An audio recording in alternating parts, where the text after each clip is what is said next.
Não quero me ater aqui no contexto histórico para reunirmos o tempo, mas é um texto muito conhecido.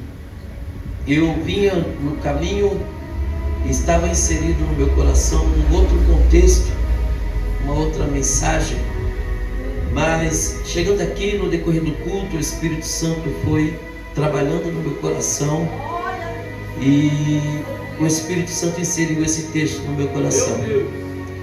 E ao menos que tenha um tema específico, o pregador respeita o tema, prega no tema. Mas quando o tema é livre, nós temos que ser sensível à voz de Deus. Porque o pregador, ele não pode querer pregar o que ele quer, ele tem que pregar o que Deus manda. Não, eu vou repetir, o pregador, ele não fala o que ele quer, ele prega o que Deus manda. E o Espírito Santo inseriu esse texto no meu coração, onde nós vemos na narrativa do irmão evangelista Lucas, ele vai narrar uma das experiências mais marcantes no ministério do apóstolo Paulo, do nosso irmão missionário Silas, até mesmo de Timóteo e também de Lucas. Porque o capítulo 16, ele vem narrando aqui a segunda viagem missionária do apóstolo Paulo.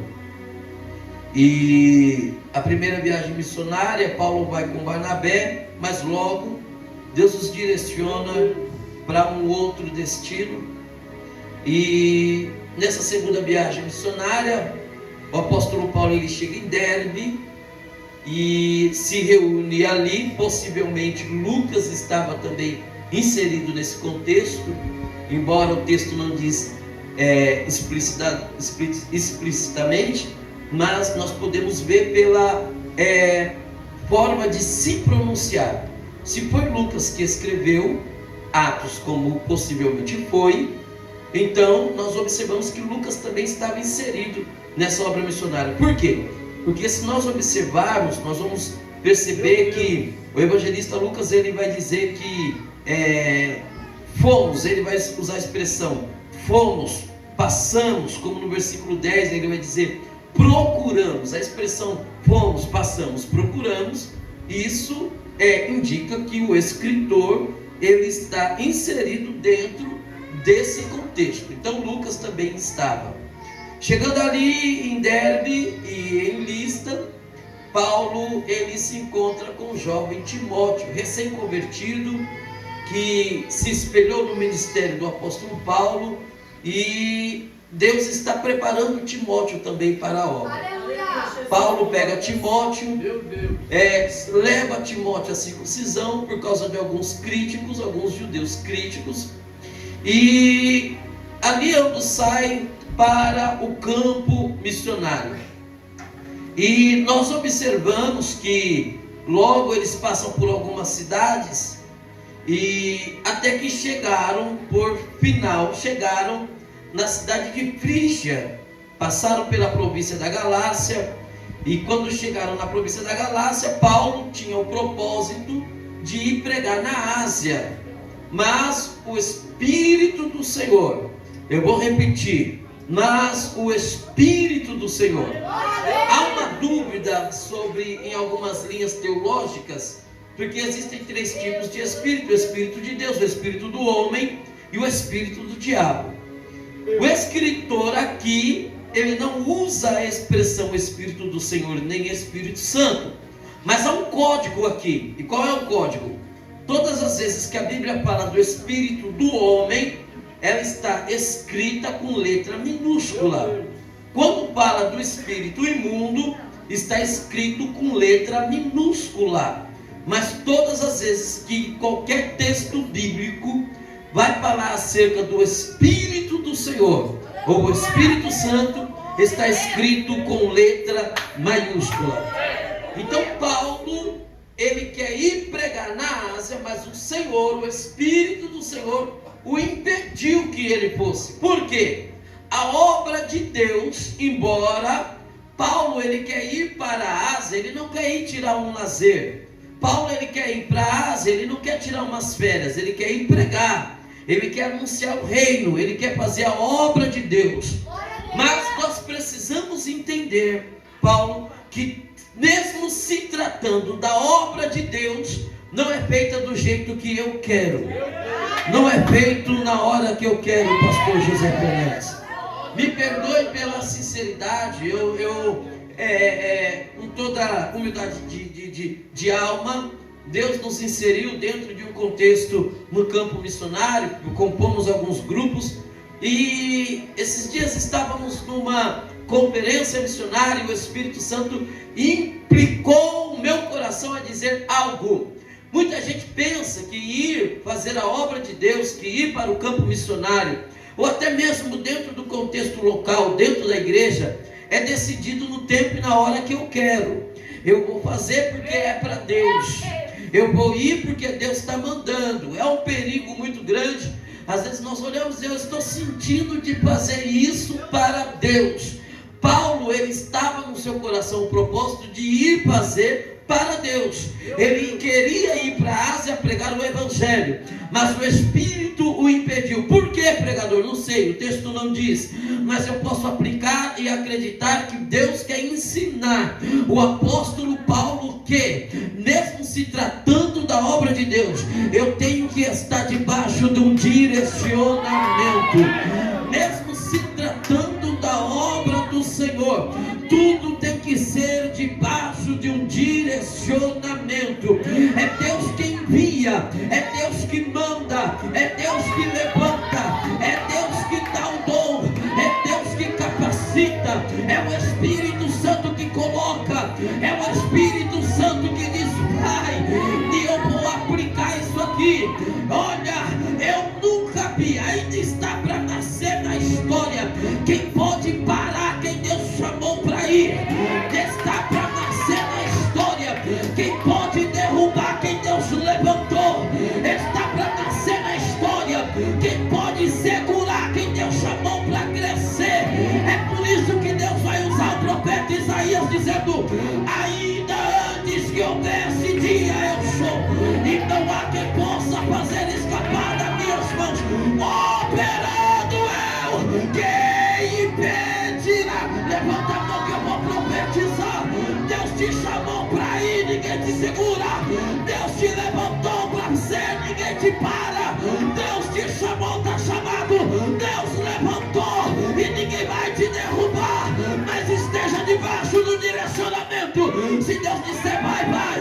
Se Deus disser fica, fica. Se Deus disser passa, passa. E se Deus falar espera, aguarda, porque a sua hora vai chegar.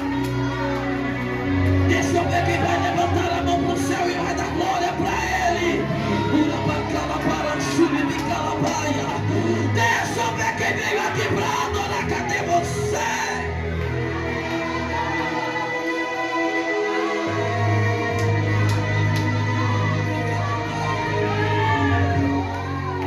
O Espírito do Senhor, aleluia, vai impedir que Paulo vai para a Ásia. Mas deixa eu correr. Então, na madrugada, o Senhor vai direcionar Paulo por intermédio de uma revelação, ordenando que Paulo atravesse a Macedônia. Então Paulo, Silas e possivelmente também Lucas, eles vão então e passam por Troade, eles passam pela Samatrócia e eles chegam a Neápolis.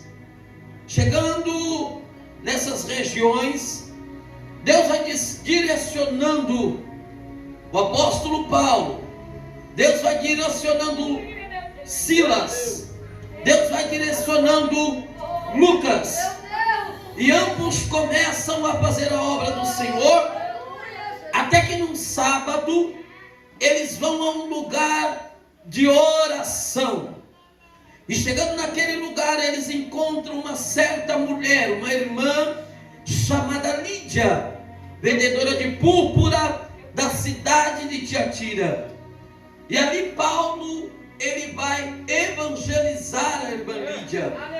A mesma recebe o evangelho de Cristo e vai persuadir a Paulo e Silas para que se hospedem em sua casa. Quando eles são hospedados na casa da irmã Lídia, a Bíblia vai dizer que toda a sua casa foi salva. Porque o homem de Deus, a mulher de Deus, aonde ele passa, ele não leva contenda, ele não leva confusão, ele não, me perdoe pela sinceridade, a gente tem que ter sensibilidade para saber quem a gente recebe em casa. Já percebeu que está tudo bem na sua casa? Fulano vai, chega, conversa, dá risada, quando vai embora, começa uma tribulação. O esposo discute com a esposa, filho fica doente, queima o micro-ondas, televisão cai no suporte, e a gente às vezes não entendemos o porquê. Mas espera aí, evangelista, isso é superstição, isso não é Bíblia, não, isso é Bíblia. Jesus disse que os sinais seguirão os que, olhe para cá, os sinais seguirão os que crerem. Ou seja, eu tenho que estar debaixo da bênção, a bênção me segue. Em Deuteronômio, Deus falou para os filhos de Israel, antes de adentrarem na Palestina: se vocês tiverem o cuidado de guardar as minhas palavras, as minhas bênçãos vão seguir vocês. Lá no capítulo 28, vocês serão benditos, aonde colocar a mão, o que vocês fizerem, tudo serão benditos. E vocês serão benditos ao entrar e ao sair. Aonde vocês colocarem a planta dos vossos pés, eu abençoarei.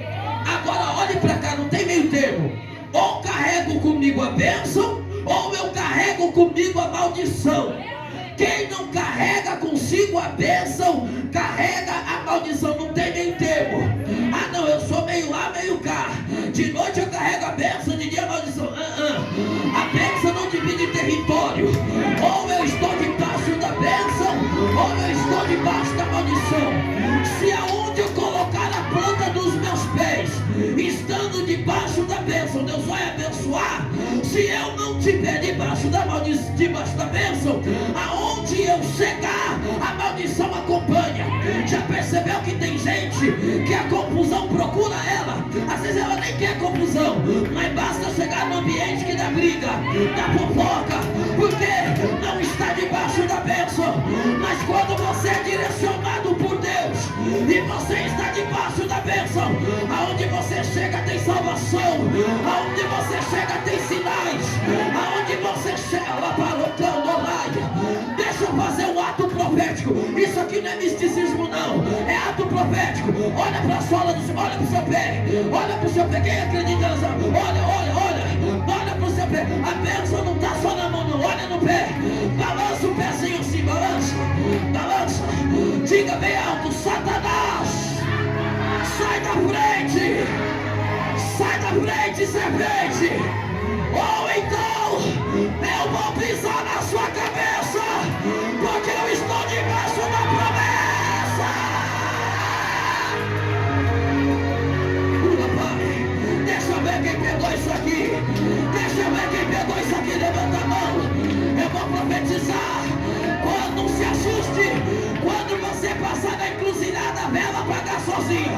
Não fica assustado não. Não se assuste quando você começar a andar pelas ruas, pessoa começar a desmaiar perto de você. Não se assuste, porque aonde você colocar a planta dos teus pés,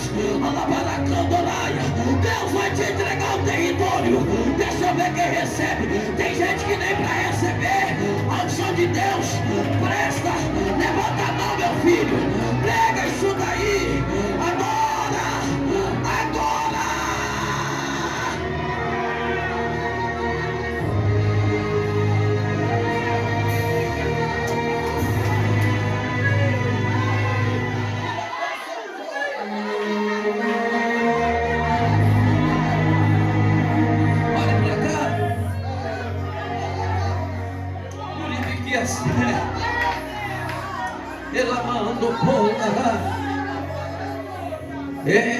Deus, o Espírito Santo é extraordinário.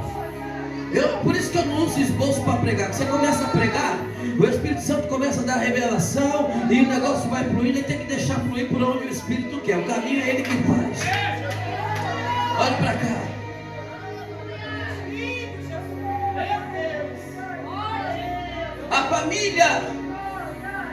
irmã Lídia se converte. Paulo e Silas batizam aquela família.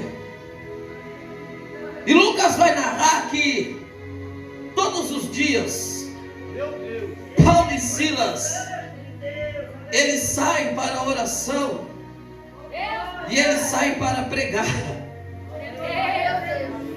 Eu estou minando aqui alguns tópicos que não dá para entrar no texto aqui. Todos os dias Paulo, Silas, possivelmente também Lucas, eles saem para anunciar o evangelho na cidade de Filipos. E o versículo 18 vai dizer que, no versículo 17, vamos ler o 16. E aconteceu que na oração nos saiu ao encontro uma jovem que tinha um espírito de adivinhação, o qual adivinhando dava grandes lucros aos seus senhores. Primeira coisa que eu quero abordar aqui: essa moça possivelmente se tratava de uma escrava. A expressão senhores aqui, dentro do texto original, vem da mesma raiz e da aplicação de dono, proprietário, aquele que adquiriu. Ou seja, aquela moça ela era escrava. Ao certo, sua casa, seus pais eram escravos.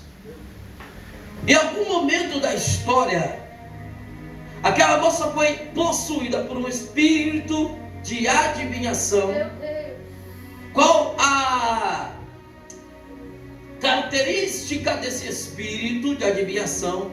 Era uma espécie de uma serpente conhecida na literatura como Piton. Esse espírito de adivinhação dava àquela moça a capacidade de adivinhar a vida das pessoas. Em algum momento, como escrava, ela servindo os teus senhores, ela recebe esse espírito. E os senhores daquela moça olha para aquele espírito, que aquilo não era um dom, e pensa: nós podemos lucrar com isso. O que eu vou falar aqui é de inteira responsabilidade, mas Deus é comigo, eu sei do que eu estou falando, eu sei do que Deus está mandando dizer. Por isso que eu não concordo com pessoas que usam os dons de Deus para lucrar.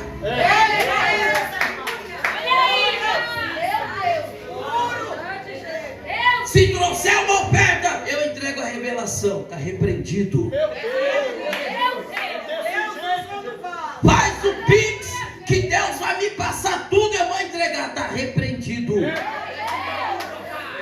Se chegar para mim e falar assim: traz a oferta que eu entrego, a revelação, eu coloco a mão na cabeça e falo: sai de um por um para não fazer tumulto.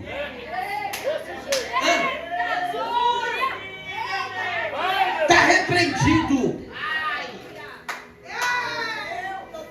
Deus está me mostrando aqui. Mas eu só vou entregar depois que você trouxer a oferta no altar. Eu falo sem medo de errar. O Espírito Santo não compactua com essa imundícia. Pode fazer corte e lançar na internet. Eu falo, os profetas do Pix, a revelação, entrega, traz a oferta que eu entrego a revelação. O acerto de conta vai chegar, vai chegar, vai chegar, vai chegar. E tem mais: antes de Deus arrebatar a igreja, os verdadeiros profetas de Deus serão levantados com autoridade para desmascarar essa raça de mercenários, filhos de Satanás.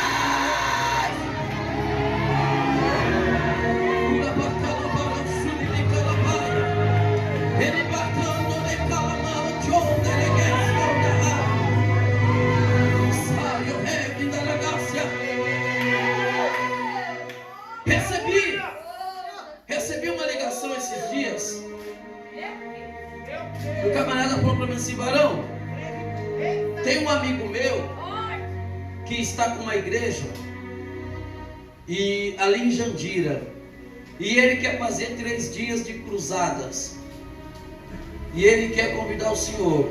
Eu digo, nós vamos. Como é que faz? Falei, o senhor já sabe como é que é. Só custeia a nossa ida, a nossa volta e pronto. Aí se Deus tocar no coração, amém. Quiser semear algo, não, a gente aceita, porque eu trabalho, irmãos. Graças a Deus eu trabalho. Levanto todo dia 5h40 da manhã. Só que o meu ordenado não dá conta de suprir a minha família e meu ministério. Agora em março nós estamos com uma viagem. Estamos orando por um milagre. Então a gente recebe de coração, mas eu não estipulo o valor e não cobro para pregar. Eu disse, não, varão, o senhor sabe como é que faz. A gente vai, tal, manda o endereço, eu vou calcular quantos km, quantos pedágios, a gente faz a conta, quanto que eu vou gastar aí. E o pastor custeia, nossa ida, nossa vida, e glória a Deus, tudo bem. Aí quer que eu passe o seu contato para ele? Eu falei, fica à vontade, se quiser passar o contato do senhor, enfim, resumindo. Deu 2 horas, ele me ligou de novo. Ele falou, varão, deixa eu te falar. O pastor aceitou e tal, peguei um trecho do seu vídeo lá, no congresso lá do YouTube, mandei para ele, ele gostou e tal. E ele mandou te propor algo. Eu falei, o quê? Ele falou, o povo lá gosta muito de ofertar. Então, se o senhor tem condições de ficar esses 3 dias, eu falei, bom, eu pensei que era só para ir pregar e vir embora. Os 3 dias, eu vou tentar dar um jeito, depende do tentar. Ele quer que o senhor fique os 3 dias, ministra os 3 dias, e o que o povo ofertar, o pastor falou que aí racha no final do evento e tal, aí já começou a me cheirar de meio cenarismo. Aí eu falei, Ele falou, só tem um negócio, varão. Eu falei, o quê? O senhor tem dom de revelação? Eu falei, varão, Deus me revela, mas na palavra. Mas quando Deus manda a palavra, nós falamos. Quando Deus mostra, a gente entrega. Se Deus não mostra, a gente não entrega. Se o varão convidar, nós marcha. Se não convidar, nós não marcha também, né, pastor José Pedro? Tem culto que eu chego doido para Jesus. Hoje meu Jesus me convida que eu quero marchar nessa casa. Aí o Deus fala para mim, não, fica quietinho, sentadinho, só observe, eu não posso fazer nada.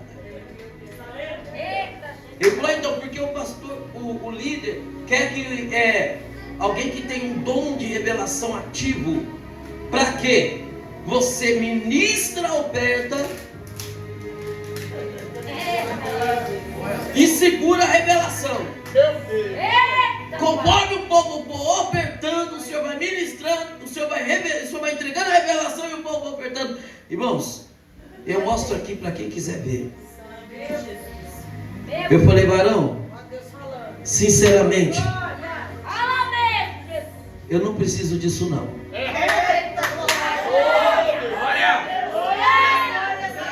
Eu não preciso disso. Jesus me chamou para pregar. De vez em quando a gente arrisca cantar, de vez em quando a garganta está boa. Mas o meu compromisso é com a palavra. Se Deus mandar, a gente entrega. Se não mandar, a gente não entrega. Aí ele perguntou para mim, então o que eu falo para ele? Eu falei, diga para ele, tchau, obrigado, eu não vou. Por quê? Se eu for, vou arrumar confusão lá, varão. Por que você vai arrumar confusão? Porque Deus vai mandar eu pregar, não vou passar na frente de Deus, não vou entregar revelação nenhuma e vou querer o dinheiro para me voltar. Então melhor eu não ir. Deixa quem quiser que vá.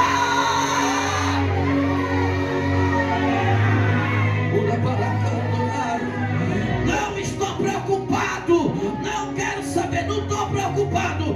Esse negócio de lucrar em cima daquilo que Deus confiou na mão do camarada, isso é mercenarismo. O acerto de conta vai chegar. É por isso que Jesus disse, naquele dia vai chegar nego lá dizendo, Jesus, cada congresso que eu preguei era 5.000 almas que eu ganhei para o Senhor. Eu revelei no seu nome, eu curei, mortos ressuscitaram. E Jesus vai olhar para ele e vai dizer, pode se afastar de mim, porque eu não te conheço.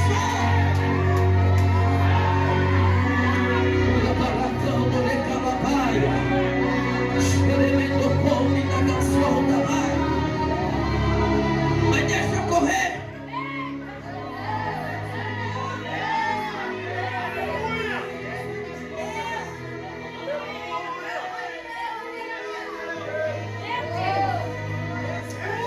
pai, o negócio está estreitando. Eu vou falar, pega quem quiser. Nós temos pregadores aqui, o evangelista, temos os pastores, temos o pregador, o Moisés, temos o varão, e os senhores sabem do que eu estou dizendo.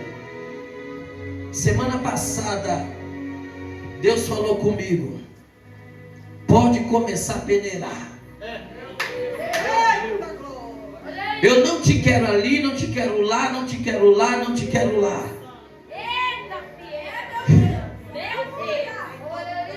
Por que, Deus? Porque o Deus deles agora é o Mamon.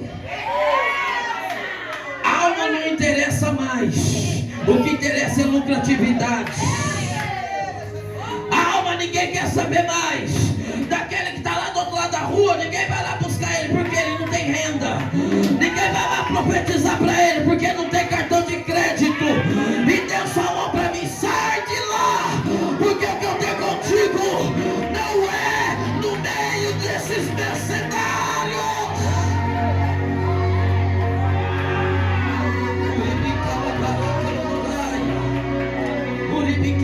Meu Deus do céu, concluo ou eu paro, concluo ou eu paro, concluo e eu paro. Eita, quem está com o evangelista aqui? Uribicalabai, ela balança uribicalabai. Deus não te chamou para ser mercenário não, meu filho. Deus te chamou para ser profeta. Deus te chamou para ser profeta.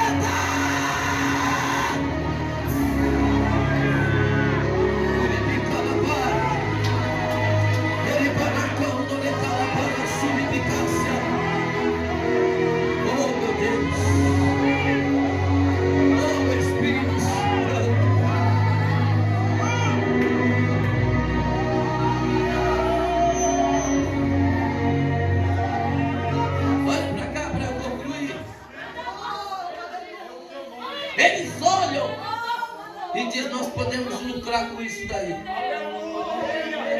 Aquela moça, ela é feita escrava 2 vezes. Pregador Moisés, 2 vezes aquela moça é feita escrava. Primeiro, literalmente, ela era escrava, pastor.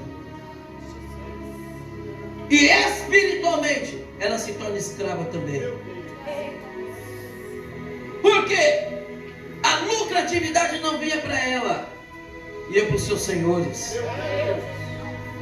E agora, quando Paulo e Silas, indo à oração, segundo o versículo 16, vai dizer que continuamente, todos os dias, aquela jovem vinha atrás de Paulo e Silas, clamando e dizendo: estes homens que nos anunciam o caminho da salvação são servos do Deus Altíssimo. Observa que aquele espírito não era de Deus, o espírito da adivinhação. Não é? Porque Deus não trabalha com adivinhação, Deus trabalha na revelação. Eu sou pentecostal, nasci no fogo. Eu creio nos dons espirituais, eu creio veementemente, eu creio. Agora, o que temos visto ultimamente é um escárnio. Se falar assim, lá na beira do rio tem um camarada que veio de lá de não sei da onde, ninguém sabe a história dele, ninguém sabe coisa, mas ele veio, ele revela CPF e RG. Sai uma multidão de gente, vai lá. Por quê? Ele revela CPF e RG.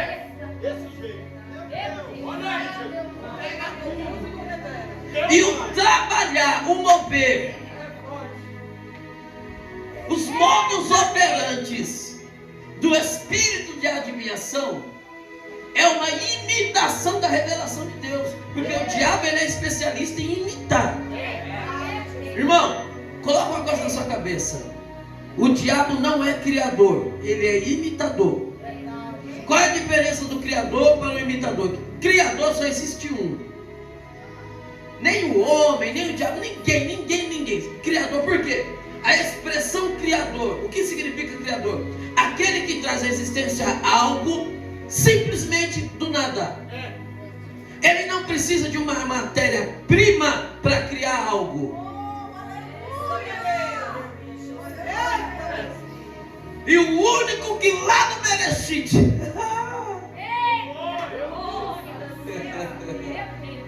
criou tudo, que do nada ele trouxe a existência, se chama Jeová. E quais são os modos operantes do espírito da adivinhação? A CBFRG, irmãos, o diabo sabe de cor. Ele sabe qual é a senha, ele sabe até qual é a escala lá do SPC que está o seu nome.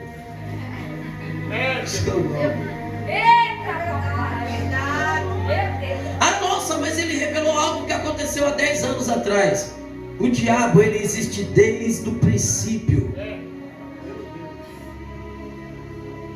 Tudo que está no literal, o diabo, ele sabe, ele conhece e ele adivinha. Agora,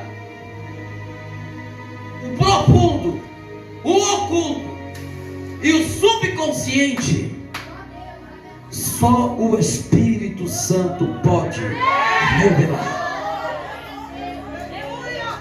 Eu não estou dizendo aqui, irmãos, eu não estou limitando o agir do Espírito Santo de forma nenhuma, pelo amor de Deus. Eu não estou dizendo assim, Deus não vai falar isso. Deus fala o que Ele quer, Deus revela do jeito que Ele quer. Só que tem um porém.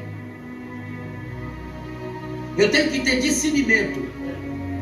Só existe uma forma de saber o que é adivinhação, o que é revelação: por intermédio do discernimento do Espírito Santo. Não adianta falar, o Espírito Santo ele tem ele age desse jeito. Não. É algo semelhante. O diabo tem um poder de persuasão. A Bíblia diz que nos últimos tempos o inimigo, se possível fosse, ele enganaria até os escolhidos, porque ele faria cair fogo do céu. E esse fogo do céu que a Bíblia diz não é espiritual, é fogo literal.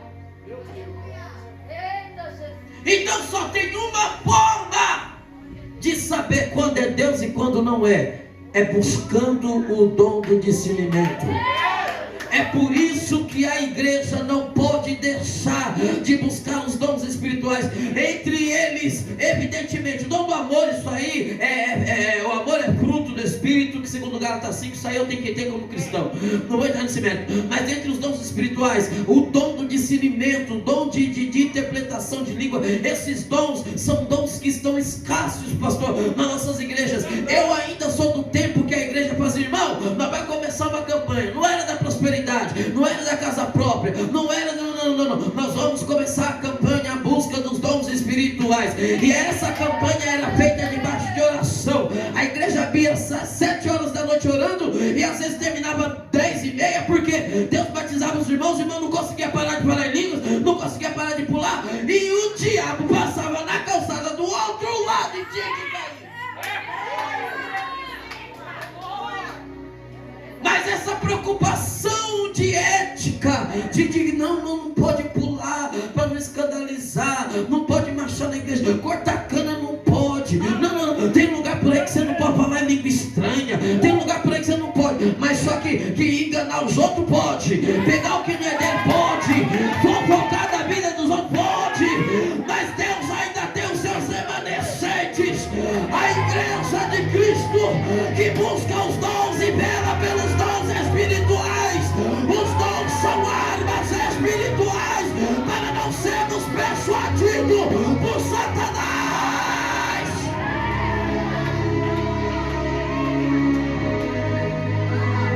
Por isso que tem muita gente enganada por aí. Por isso que tem muita gente enganada por aí. Deus está me revelando e não está revelando nada. Aí o negócio não acontece. Aí a pessoa se frustra.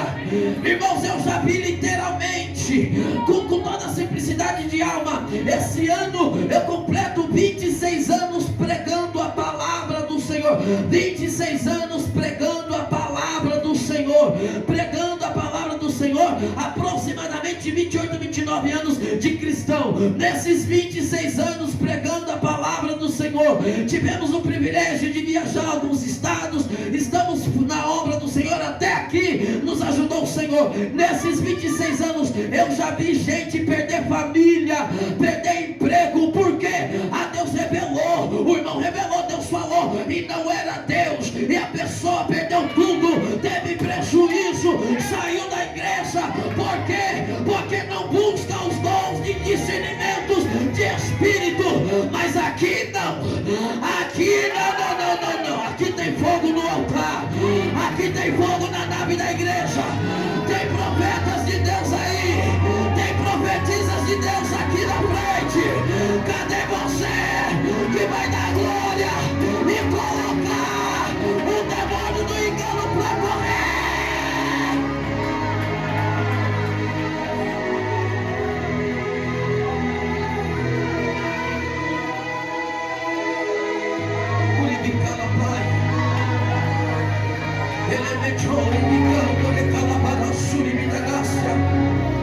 Ela placonda na plaça, preconda na nacio e decaio ré. Alabaracando, leviquia séria. Pode falar bonito, pode ter uma boa formação teológica, pode cantar bonito, mas se tiver o Espírito Santo na casa, Satanás tem que vazar fora. O espírito de adivinhação cai por terra, porque Deus ainda revela os seus profetas.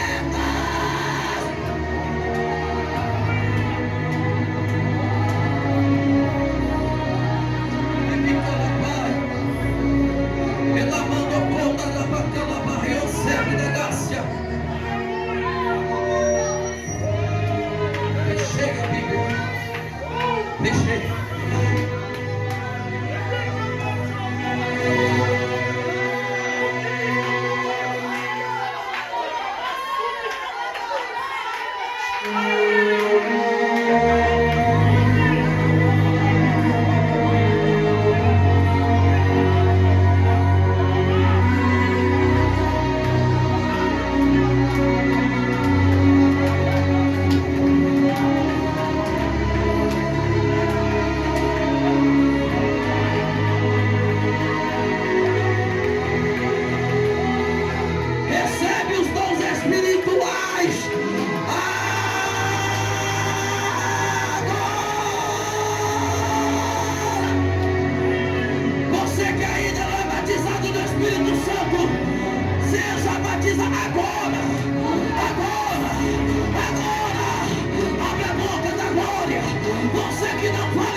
no mérito aqui?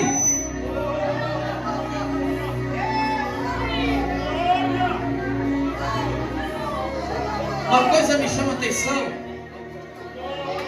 é porque alguém vai dizer assim: se o espírito que está usando aquela menina não era o Espírito de Deus, então, se o espírito que está usando aquela menina não é o Espírito de Deus, então o que é de se esperar? É que ela viesse ao encontro deles e confrontasse, né, pastor? Se o espírito que está usando aquela menina não é o Espírito de Deus, o que era de se esperar? Que ela se levantasse contra eles e confrontasse.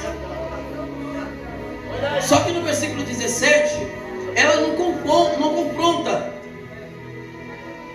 O que está falando aqui no versículo 17 não é o Espírito, é a menina. Olha o que ela está dizendo: estes homens que vos anunciam o caminho da salvação são servos do Deus Altíssimo. Peraí, como que o espírito contrário vai testificar a favor do Espírito de Deus? E quando você olha para o contexto histórico, que não dá tempo de entrar no mérito, você entende o que está acontecendo aqui. O que está acontecendo aqui? Isso aqui é um clamor, é um clamor de socorro, é uma estratégia que aquela menina tem para pedir socorro. Porque quem diz aqui não é o Espírito, é a menina que dizia, ela que dizia, ó, versículo 16 assim, ó, e esta quem? Não é o Espírito, porque o Espírito não tem sexo. A expressão esta indica o sexo feminino. Espírito não tem sexo. Esta, seguindo a Paulo e a nós, clamava dizendo: estes homens que nos anunciam o caminho da salvação são servos do Deus Altíssimo. O que está acontecendo aqui? É uma estratégia que ela tem para pedir por socorro. É ela que está clamando aqui. Era como se ela estivesse dizendo: ó, não acreditem no Espírito que me usa, acredita nesses homens, porque eles são homens de Deus. E Paulo se atenta. No entanto, que essas palavras deixaram Paulo perturbado. A perturbação aqui não é que Paulo estava possuído por outro espírito, não dá tempo de entrar no mérito. Mas no hebraico, a perturbação aqui vem da aplicação de confusão de mente. Até Paulo está se perguntando: como que pode o espírito oposto testificar a nosso favor? Só que Paulo tem discernimento de espírito e sensibilidade do espírito. Não vou mais além não, deixa eu concluir aqui dentro do contexto. Então Paulo e Silas repreendem aquele espírito que escravizava aquela menina. Quando ele repreende o espírito que escravizava aquela menina, acabou a lucratividade. E os senhores daquela menina se irritaram, porque para eles era mais importante a lucratividade do que a alma da menina. Só que para o reino do céu é diferente. Deus não te ama pelo que você tem. Tem lugar por aí que tem cadeira exclusiva para quem oferta mais e quem oferta menos. Tem lugar por aí que quem tem mais um dízimo maior, mais gordo, vem para frente. Quem não tem, senta lá atrás. Tem lugar aí que quem chega simples não é humilde, porque humildade não é roupa, humildade é interior. Se você chega com a roupa simples, nem seu nome na porta pega. Agora se chega alguém com terno italiano, sapato de couro de crocodilo do Nilo, não nem pergunta quem é o cabra, já chega, tem lugar específico, porque julgam pela aparência e pelo que você tem. Mas Jesus é diferente. Você pode estar mais quebrado que arroz de terceiro, pode não ter um centavo no bolso, mas Ele te ama, Ele te escolheu, Ele te chamou, Ele vai te usar, Ele é contigo.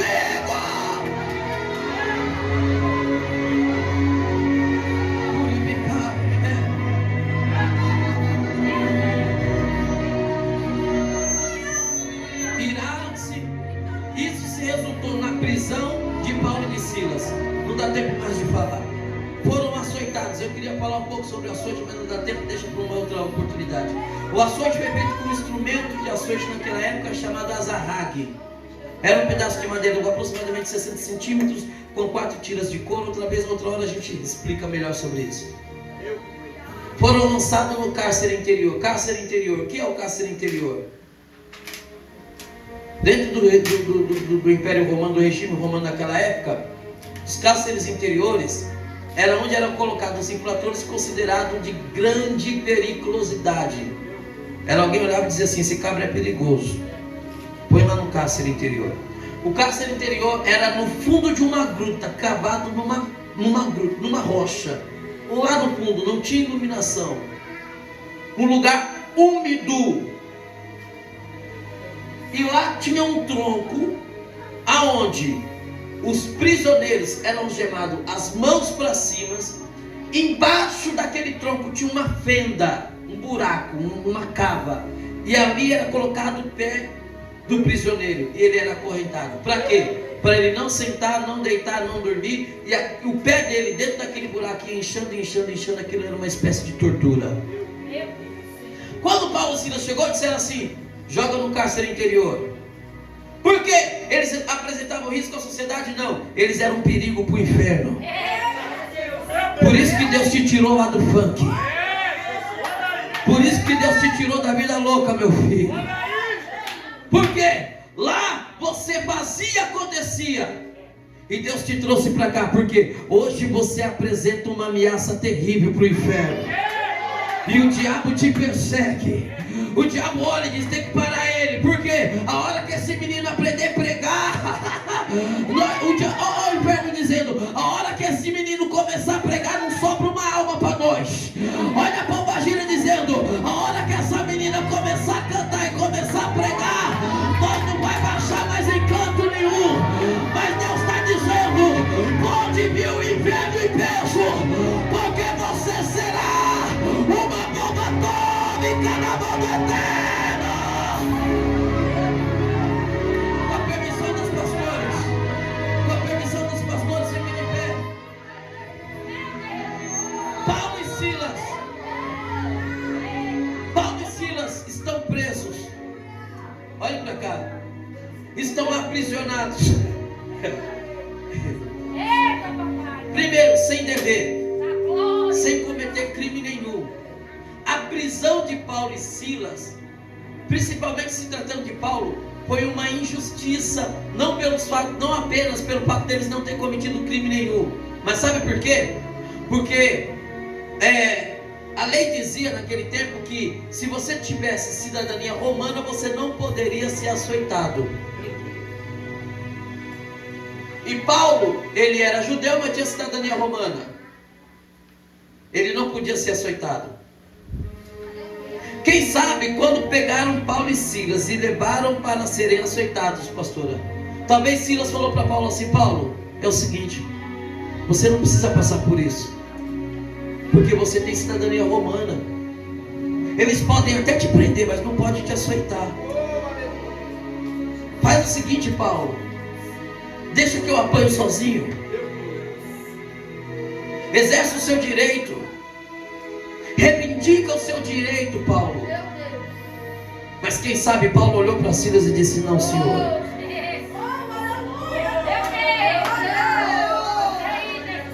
Por quê? Primeiro, para mim é um privilégio sofrer por amor ao Evangelho de Cristo. Hoje o efeito é ao contrário. Hoje tem gente querendo largar o Evangelho porque está sofrendo. Paulo escreveu muitas vezes dizendo: é um privilégio, eu não sou digno de sofrer pela causa do Evangelho. Segundo, quem sabe Paulo olhou para Silas e disse: não, nós somos amigos e somos irmãos. Nós estamos juntos na mesma missão, pela mesma causa. O amigo de verdade não pula do barco na hora que o naufrágio chega.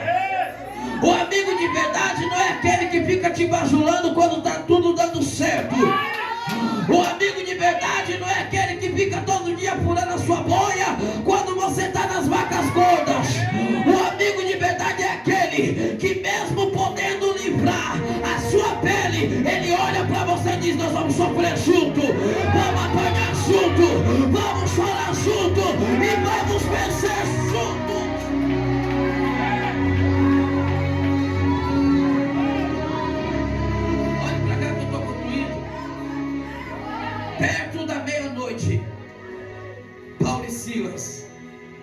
um olha para o outro. Quem sabe Paulo fala para Silas assim: rapaz, eu perdi muito sangue, não estou conseguindo ficar de pé, Silas. Meu pé está quase quebrando aqui dentro da cava do tronco, porque meu corpo não está conseguindo se autossustentar. Quem sabe Silas falou: rapaz, eu estou todo dilacerado. Só que tem um porém.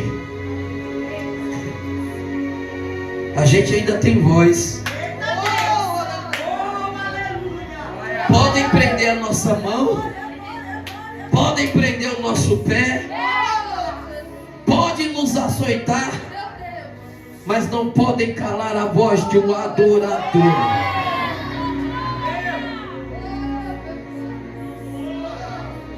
Vamos fazer assim. Eu oro, tu canta, eu oro, e assim a gente vamos. O que se chama isso? Isso se chama adoração. Eu vou repetir, isso se chama adoração. Eu vou falar até você entender, isso se chama adoração. Existem 3 tipos de adoradores, ou melhor, 4. E como eu descubro os 4? É só olhar para Jesus lá, quando ele se encontrou com a mulher em Samaria. Ela pergunta para Jesus: onde é o lugar de adorar? Tem gente que diz que é no templo de Jerusalém, outros dizem que é no monte. Aí Jesus olha para ela e diz: minha filha, vocês adoram o que vocês não conhecem. Nós adoramos o que conhecemos. Porém, é chegado o tempo é esse que o Pai procura os verdadeiros adoradores. Primeiro tipo de adorador é o adorador samaritano, que ele adora, mas não conhece Deus. Adora, mas não tem intimidade com Deus. Canta música gospel, mas ele vive mais no secular do que no gospel. Não tem experiência com Deus. Fala do nome de Deus, fala: eu conheço a Bíblia de Gênesis, Apocalipse, mas não conhece o Deus da Bíblia. Não tem experiência com Deus. Esse é o adorador samaritano. Adora, mas não conhece. Segundo tipo de adorador eram os judeus naquele tempo, que sabiam adorar, conheciam Deus que tem que ser adorado, mas adoravam errado. Por quê? Porque eles adoravam errado, porque eles atrelavam a adoração ao templo de Jerusalém. Eles olhavam e falavam: se não for aqui no templo de Jerusalém, não se pode adorar mais em nenhum lugar. Isso se chama religiosidade. Deus está só com a gente, Deus é só com nós, Deus só manifesta com nós, Deus só fala com nós. Adora, sabe como tem que adorar, conhece, mas adora errado. E o terceiro tipo de adorador, ele se manifesta quando Jesus diz assim, ó, que o Pai procura os verdadeiros. Se o Pai procura o verdadeiro, é porque tem um paralelo. E qual é o paralelo? O paralelo é aquele que, para ele adorar, ele tem que ter uma ocasião específica. Se é congresso, ele adora com todo vapor. Mas se tiver só 3 pessoas na igreja, ele adora todo mundo. O adorador paralelo, ele precisa do microfone para adorar. Se o microfone não tiver na mão dele, não presta nem para dar um glória para Jesus. O culto só tá bom se eu pregar. Se não pregar, Jesus não está na casa. O adorador paralelo, ele só adora quando está tudo bem. A carteira está cheia, está em paz em casa, o celeiro está cheio, ele adora. É paralelo. E qual é o quarto tipo de adorador para eu encerrar? É o verdadeiro adorador. O verdadeiro adorador, se tudo está bem, ele adora. Se não tiver, ele adora também. Se quebrar o pau, ele pode quebrar o pau em casa de dia, mas à noite ele vem adorar com a alma aberta, com o coração aberto. O verdadeiro adorador, se tiver com o microfone, ele adora. Sem microfone, ele adora. Se tiver aqui em cima, ele adora. Se ele tiver embaixo, ele adora. Aleluia! Pega isso aqui para me encerrar. Eu já vi todo tipo de gente procurar Deus. Mas eu vejo Deus procurar só um tipo de gente. E quem é esse tipo de gente? Os verdadeiros adoradores.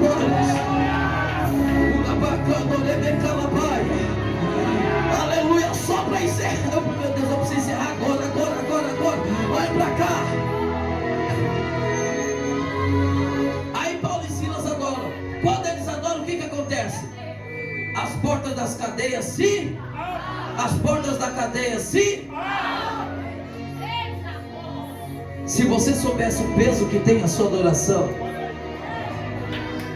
não dá tempo de explicar, só vou aplicar, só para você ter uma noção. Isaías capítulo 6, Isaías vê os serafins que estão voando sobre o trono, e eles estão clamando: Santo, Santo, Santo é o Senhor dos... Eles estão adorando. Aí Isaías vai dizer assim, ó: e os umbrais da porta se tremeram com a voz daqueles que adoravam. Os serafins adoravam, os umbrais da porta se moveram. O que é os umbrais da porta, pastor? É os batentes da porta. Se os batentes se mexem, a porta se mexe também. Amém? Sim ou não? Não tem como o batente se mexer e a porta não se mexer. Então os serafins adoram, as portas se mexem. Paulo e Silas adoram, as portas se abrem. Para de graça. Vou começar a pregar de novo, eu vou repetir. Os serafins adoram, as portas se mexem. Mas quando a igreja adora, as portas se abrem. Eu já vi Deus levantar diácono, presbítero, evangelista. Já vi Deus levantar pastor, apóstolo e bispo por aí. Mas eu nunca vi Deus levantar adorador. Porque adorador Deus não levanta, adorador Deus procura. E eu encerro agora. Cadê os adoradores que vão adorar por 30 segundos? Cadê os adoradores que vão adorar por 30 segundos, irmão?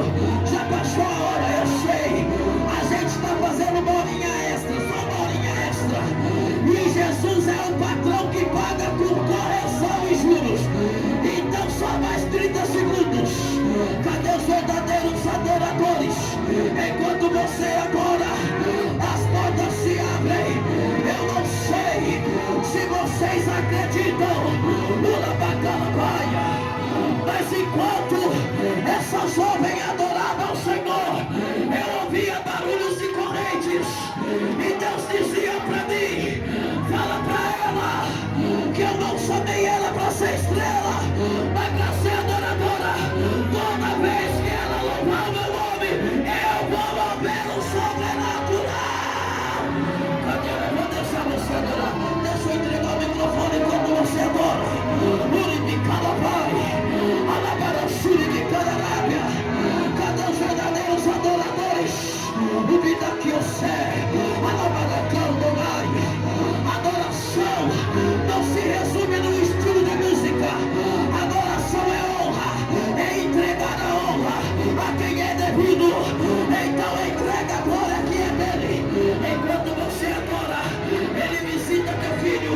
Enquanto você adora, ele fecha a sepultura. Enquanto você vai, o limite vai. Eu vou deixar você adorar.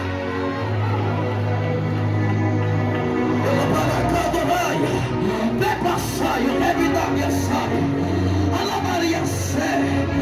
As três adoradoras aqui do ministério, a senhora, e você dê as mãos às três. Dê as mãos às três.